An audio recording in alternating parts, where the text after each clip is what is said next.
welcome to NAPOD, where we provide NA speaker meetings and workshops in a podcast. We are an ad-free podcast, and if you enjoy listening, please help us to be self-supporting by visiting napod.xyz, look for the donate link, and drop $1 or $2 in the virtual basket. If you're also in AA or have friends that are, please tell them about our other podcast, Sobercast. Sobercast features AA speakers and workshops in the same format as NAPOD. We upload a new speaker every day, and it's easy to subscribe by searching for Sobercast, that's 2 words, on any podcast player app, or go to Sobercast.com. Enjoy the podcast, and thanks for listening.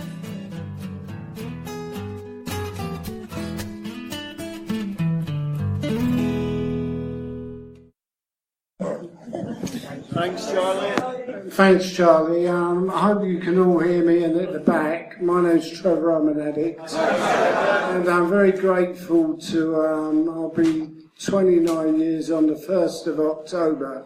So, if there's anyone new here, stick around. And the most important person in the room is the newcomer. And, we only keep what we have by giving it away and doing service. Thanks to everyone here tonight who's done service as well. I was sort of thinking that obviously I've been around a while and I've done many chairs. I've been privileged, asked to do conventions and, open and close conventions over the years. And I've been involved I suppose more on a grassroots level of taking meetings. I've always been involved and there's a lot of people here I know that from that journey, some dinosaurs have been around a good while, like me. But, I've grown up in the fellowship, but I've sort of jotted a few things down so it makes a bit of sense. And today, you see, I was so self-centred in my addiction. It was all about me and the next drug, and everything evolved around that, and I couldn't give a damn about anyone else. And did a lot of damage to myself and to others. But bear with me, I'll jot it down. It's always a bit daunting when you see a speaker with notes, isn't it? But don't be scared, it's not too bad. It's just to sort of make it a bit more interesting, really, and for me to give you... I started using drugs up and around here. I can remember coming down here for soup with beatniks. Some people may know the history, but... And there were some old junkies, Canadian junkies, and I was sort of a pretty young mod. And I used to run around the West End and go to the clubs and take Purple Hearts and Dexedrine and blah, blah, blah. It was all quiet. And then I used to sometimes venture down to Subway Piccadilly, you see, and in those toilets at that time, I won't swear, but there was a bit of blood and gore going on around that area. It's a lot of using intravenous junkies, But trouble with me was I was sort of it sort of sucked me in. I quite like even today, dare I say it, the dark side and sort of seediness, and there'd be guys down there. You could go and have a wash them days. I don't know where people go and have a wash and there's no washrooms around, but they'd be actually taking the drugs in the place, And it was the days of glass syringes. There wasn't these sort of tiny little jobbies I haven't got a clue about now. It's a completely different world. But and I thought, I'm not going to be like those people, bloody junkies, And eventually I progressed and got my diploma and moved up, as you do if you're an addict. For me, I was certainly an addict from... I'd play football as a kid and I'd say one more goal and you couldn't see the ball. I always push things to excess. My dear old mum used to say, something wrong with you, And I always did that. But what I'm trying to say is there's a way out of that addiction. It doesn't matter what you're addicted to. If you come to NA, you can stop it and turn it around and grow up and be adult. My development was stunted from sort of 14, 15 to the age of 35. because I used all that time, you know. I never grew up, never learned how to do anything. It's quite good coming to a meeting where you don't get anyone sharing back. So it's a real captive audience, isn't it? But I never believed. I thought I'd die an addict, because in those days all my friends, basically, you know, it was terrible stories happening, and there was no NA really going at all, you know, when I was full on in my early using, and it was like terrible really. I hated what I was doing, but it was like, I'll make the best of it and hope I don't die, you know, too young and all that.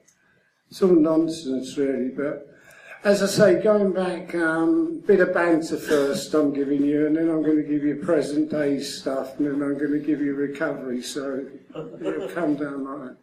But I'm very grateful to be able to get up today and just have a sort of 63-year-old man. Don't look it really, don't I? 60. And, you know, just get up and not be sick. It was dreadful, you know, being sick from whatever it was you needed, and all the goriness that went with, you know, getting stuff off of dealers. Or I used to think the girls in Boots were getting younger and younger, and she said to me, one girl, well, you've been coming here like years and years, maybe you're a lot older now, you know. And time does go by, but I think we all have our time when the rock bottom comes, and you know, I'm really grateful to have got out of it and made something. I've lived life in reality, you know, the last 28 years, and that's something I could never do. I was terrified. But going back to meetings where people don't come in, because you usually get at meetings, people come in and share something, you think, hang on, cut, you know, hold that, pause. Or you get someone who'll say, I was really into what you were saying, and I listened very intently, and they say, what was your name again? Or I can really identify, relate to having sex with animals, and I think, hang on a minute, I didn't say that. So it's good to come to a meeting where I've got a real captive audience, you know. But and I always remember some old timers, because I was very, very angry when I came off the drugs. I thought it was once I give up the drugs, but I didn't realise it was a much bigger issue of how I dealt with life, and me was a serious problem. It's very frightening for anyone, you know, to look in the mirror and thought, what a mess you are. I look like Frank Zappa. I had a big Frank Zappa moustache, and I was into my sort of long, sort of hippie period. But I was in the time zone. I've lost it. I don't know if anyone can relate, but when you come around, you think, what are people doing? And the music and...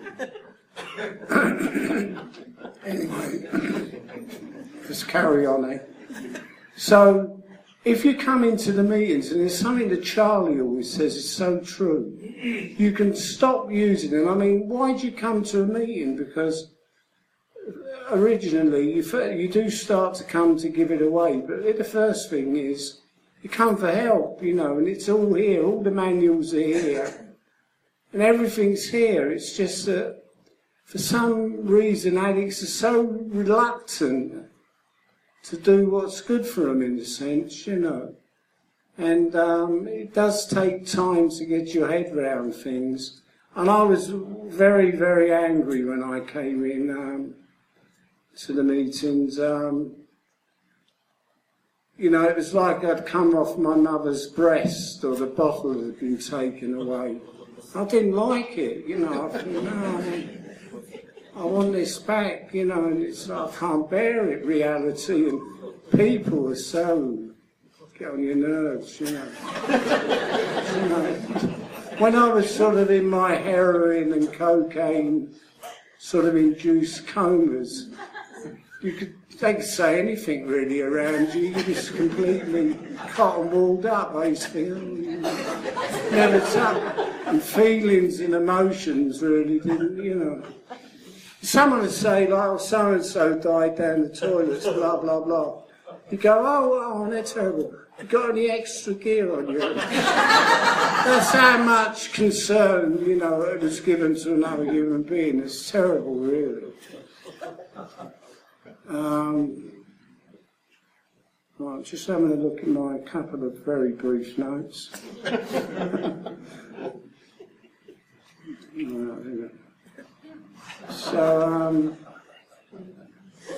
So yeah, up to date. Today, when I go to meetings now, I try and, give a positive message, say what's going on with me, and then, it is all about the steps and everything. All the answers are here if you're willing to do them.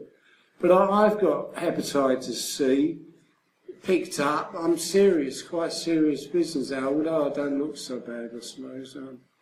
I've been on 3 treatments that have failed. My liver's now cirrhotic. I've got varices and blah, blah, blah going up the esophagus, and I could hemorrhage and get really serious. I've been turned down on this latest wonder drug, Sulfady. The Americans won, their drug companies won 80 grand for or something, and they've picked, for the criteria, I'm not sick and ill enough yet to get given it. That's what they're doing. They haven't passed it nice. The other thing I had was that I've got my left eye. I don't know if that's because maybe might be just inherited it, but I've got macular degeneration on my left eye. Now that I'll go blind eventually and very fuzzy in my left eye. Maybe a year or 2 years, it could take 10, What I'm trying to get at is, what I've learned coming to the meetings is just keeping in the day whatever goes on, I've only got today to live.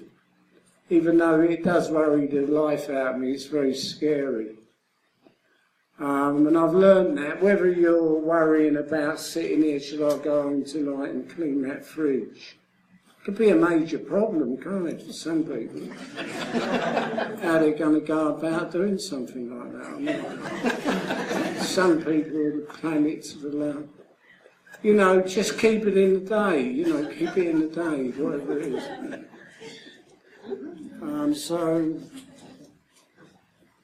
I ended up, and I'd used all that time.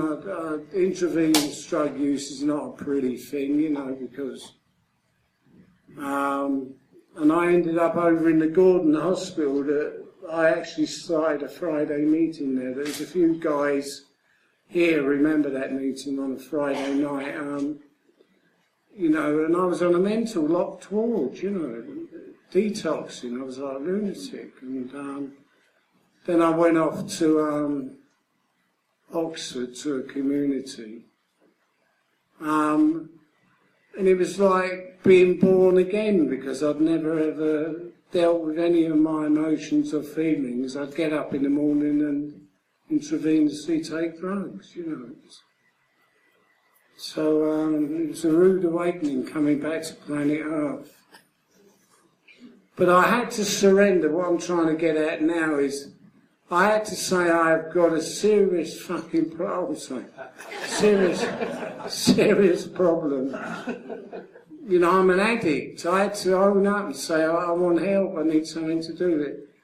And I've been told this is what's crazy how addicts can be, by professionals, doctors, psychiatrists, professionals.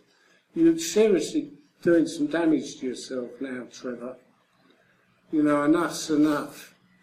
Oh, what do they know? They've only been to training for 6 years, or, professional people that are giving you advice to look after your life, and, you'd rubbish it, it's terrible. But, to heal, that's what it was. I had a little look, and, to heal, we must stop using. And my heart goes out. I'd have done anything. I had nearly, to get out of the mess. My heart goes out to people that do sort of yo-yo and relapse, and that's their journey as well, And the spirituality of giving it away is to get away from self-centeredness, It says that in the book, looking for life's meaning, by having a spiritual program, it's not about ego, being famous, having lots of money, and all that outside stuff. That won't keep an addict, in recovery and steering him on the right path. That's not. I've been back to college, and believe it or not, by listening to me, but I'm a trained psychotherapist and accredited, blah blah blah, and got some letters after my name and worked in that field. But it doesn't deal with my addiction. I'm not that clever. People who think they're clever because they're famous or got lots of dosh are treading a very dangerous line, And the main thing that I found I have to do is maintain, anything that's running well gets maintained. And I'm just going to look at the clock. To maintain something, I've got to put some work in, and I constantly have sort of,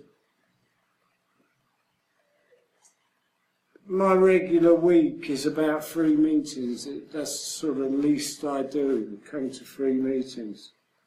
And I've got to keep it going and do all the suggestions. I still, even though, I've been around a while, I have terrible times, and I share the really difficult and hard times I'm going through, like I did a bit of personal stuff earlier on. Because it's good for everyone to hear that you don't stop having, life's difficulties and times don't work out, that sometimes they do because you've been around a while. And you can sometimes think, oh, I won't share, and been around a while, So it's really an inside job, and that's all I wanted in my life, really, was to be able to get up and be comfortable in my skin and go about my business and do what I enjoyed and everything else, naturally. Because, believe me or not, if anyone's thinking of taking drugs after this meeting again, the biggest drug I've found, and I've taken a few over those years when I was using, the biggest drug of all is reality. Stick with reality and it'll give you such a coastal ride, a sort of, that'll give you everything. It'd be terribly difficult sometimes and painful, but it's real, And I always remember a friend of mine, Paul, he was dying of cancer, and he was doing a chair over in somewhere near where I am, over Chelsea Way. And he said, at least he knew he was going to die, he had lung cancer, and he said, at least I lived the last 10 years, the last 6 years for real. I've actually felt everything. Because when you think about it, who wants to be on this planet? If I'd have carried on and died, I'd never actually felt anything or done anything naturally. It was always under some.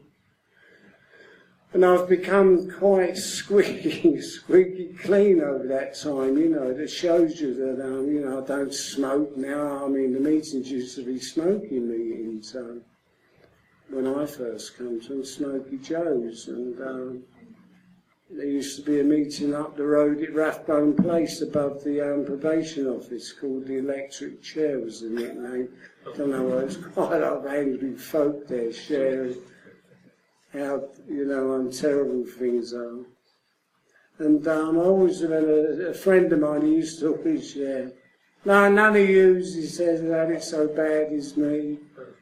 I've put more down the sink than you lot have used. It's always that sort of, but he was very angry sort of meeting. And the other thing that these are all suggestions, is I've got sponsees, I've got a sponsor, I've been around the steps and blah, blah, blah, because what's the sense of coming? If you was going to an evening class learning how to do pottery, you hadn't mastered it in sort of, you think, good God, what's the point of my going there? They're explaining all what needs to be done. And it's still, look at the state of that pot, There's something dreadfully wrong, isn't there? No, there is, seriously.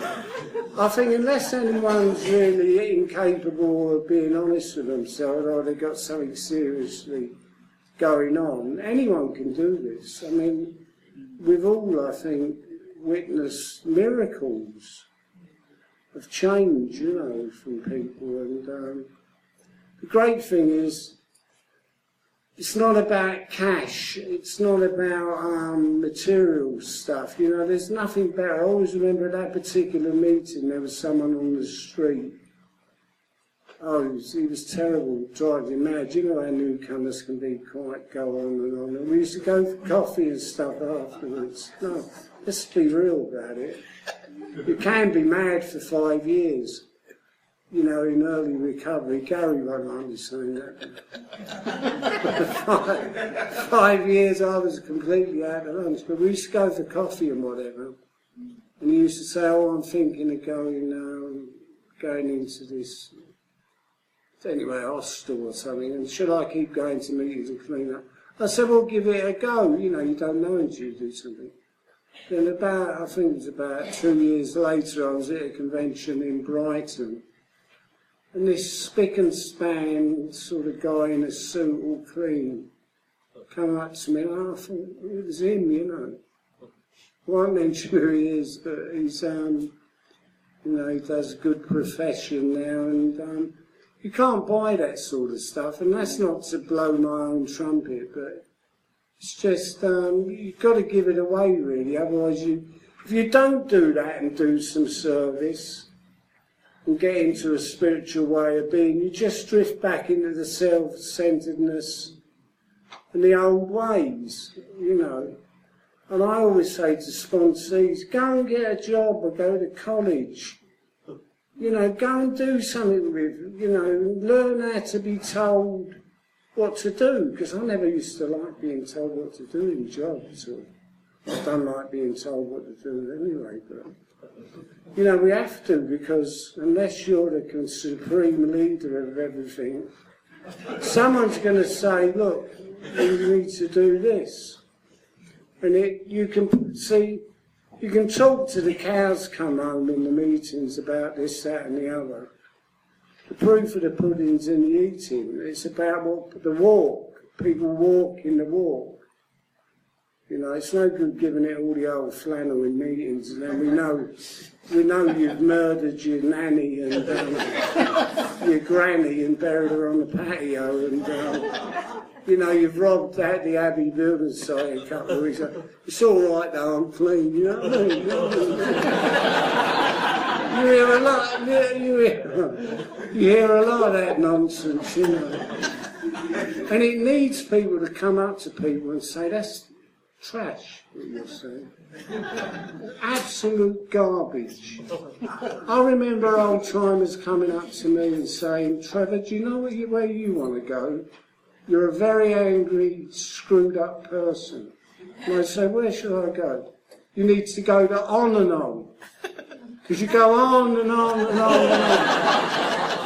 And there is an On and On's Anonymous, and I'll give you the number if you need it.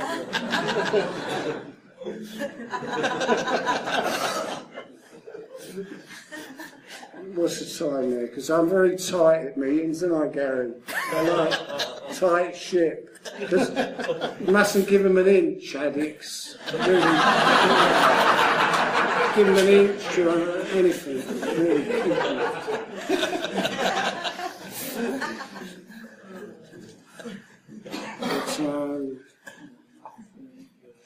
Yeah, it won't keep us in good shape, material stuff and ego enlargement. It's all very well, you know, I'm proud of achievement.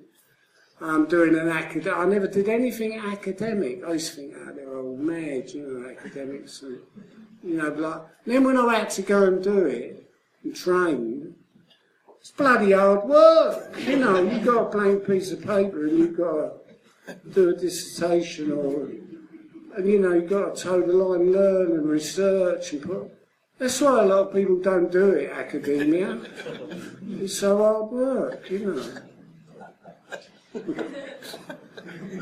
But all the things, you know, the steps, service, I'm having a sponsor, having sponsees, it's all good maintenance of keeping your recovery together. I mean, if you go out and buy a nice BMW or whatever make of car, well, you're going to just leave it rusting and decaying away, you know, why do that? You see, all my using of was about self-abuse.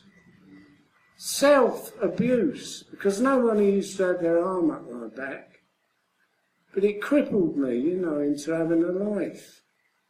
And I haven't got, I mean, although I live in Millionaires Row over in Chelsea, I'm in a Peabody flat that I'm grateful for. Because it's not easy now to get anywhere to live and stuff, and I've been in that all through my recovery. I was lucky enough to get it, and you know, I sort of get along. And what I do, I would have viewed when I was using as he's a boring old sort of chap, that Trevor. You know, it talks too much sense. You know, but I like boring, bit eccentric. You know, it's okay.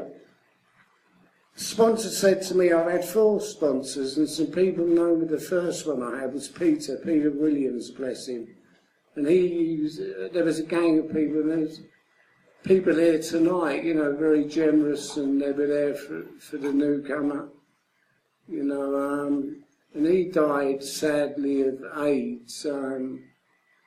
Conducted himself. He was unlucky. The drugs came a bit late for him. The drugs that people can get now. And that he was the way he conducted himself is sort of, because I've got some health stuff going on. You know, I'd like to follow that he gave me. But another sponsor used to always. I'm grateful. I've had 4 sponsors. It's not bad going really. I know 5, with the one I've got now, 5. It's not bad, is it, in 28 years, you know. Some people have got them by the dozen. And whenever someone says to me, do you understand? I say, well, we'll meet up and discuss it first and have an assessment. No, you've got to be strict with these addicts. They're like snakes. I'll tell you this and they'll wriggle somewhere else. Go through, this is what I expect, and if it doesn't work out like that, you know, I'm not going to be your sponsor. You know, they've got to be, because otherwise it's a waste of time, you know, waste of time. But the thing I'm thinking about in my head now is that the sponsor's saying to it's not about being cool either. You know, it's hard work, isn't it, trying to be cool? Who was that? Anyone agree with that? No, it's really hard work trying to be cool.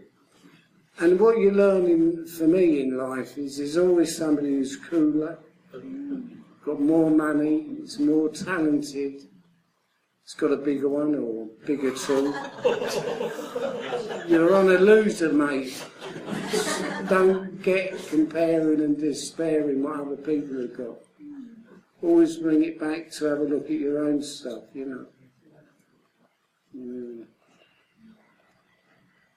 So what I'm trying to say here, it's possible if there's any newcomers or any people having a hard time. Charlie always said, you know, it's hard work. it's hard work tonight. I thought it'd be nice. I'll drag over that bloody Trafalgar Square tonight. I was in the field, you know. Nice to stay in, you know, and have a cheese sandwich and watch a little something on the telly, get early night, you know. Now, I can do that.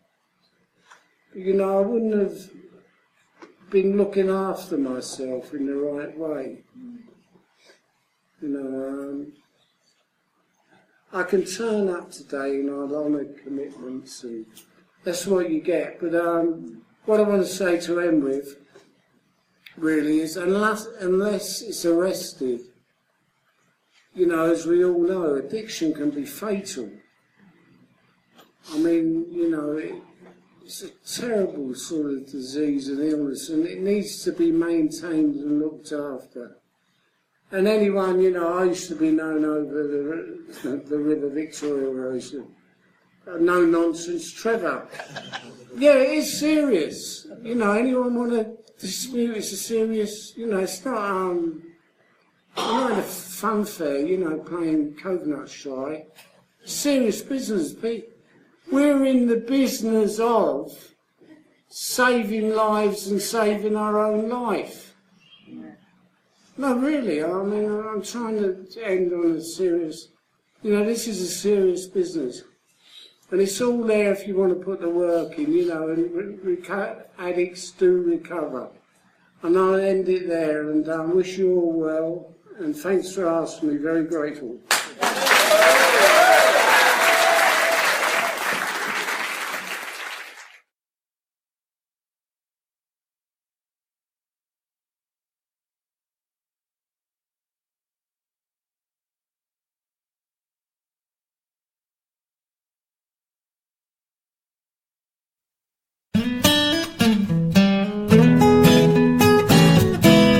Thank you for listening. I hope you enjoyed the podcast. Please help us improve our ranking so others can find us by putting a review on Stitcher, iTunes, or your favorite podcast index. Nawpod is ad-free thanks to the folks supporting the show with $1 more per month. If you enjoy listening, you can join them by going to nawpod.xyz and looking for the donate link. Thank you for listening. Have a great day.